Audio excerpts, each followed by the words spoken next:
My services. So as a service provider, importante kayo nato ni siya nga mabutangan. Nganuman tungod kay kung adun na ay mga client nga mag-search sa atuang role. For example, mag-search sila og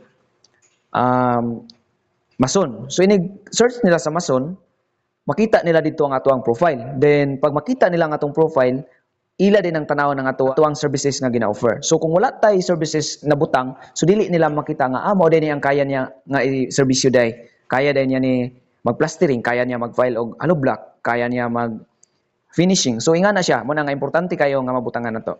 Then, okay, ato na siyang pilapan, click na to ang my services. Then sa upper part na nakabutang add service. So click lang na to siya.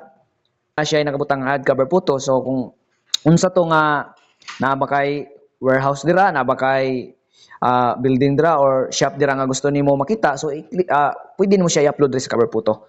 Then sa service category, diri na to makita kung unsa nga services ang atong kaya i-offer. For example, construction services. So na ako sa construction services or sa welding services or sa appliance repair or painting services. So kung asa nga category ang imong services, so i-search lang nimo dito or i-scroll down lang nimo tungod ginaana sa ang system nag-provide na og mga services.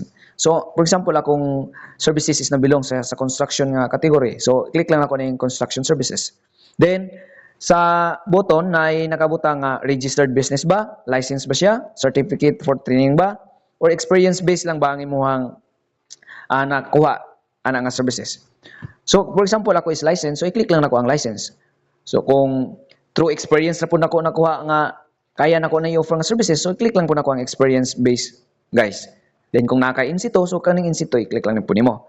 Then example ibutang ta lang experience lang ko base. Okay, click na ko ang experience. Then, i-click na din ako ng add offering. Sa add offering, makita na din ako itong nasulod sa construction services. Nanadri ang building construction, mga flooring services, masonry services, roping services, tile installation. So, kung kaning tanan is kaya nako i-offer ni siya, kabalo ko mo trabaho ani. So, pwede kay nako ni silang tanan, ipang-add nako siya, guys. So, example, dito ko sa building construction. So, kung kaya nako ang residential building construction, so i-check lang nako. Then, kung commercial, kaya na ko buhaton ng commercial building construction. So, i-check lang po na ko. Then, click na ko ang add. Okay?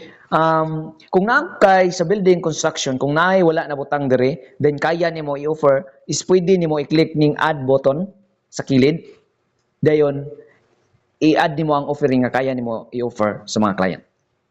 Then, kung sa masonry, kabalo po ko, click na ko masonry services. So, na siya yung nakabutang is bricklaying, concrete work, stonework. So kung kabalo ka na, i-check lang po na ko siya. Then tile installation and so on, guys. Then after nimo makabutang sa mga services nga kaya nimo, click lang din mo ang save.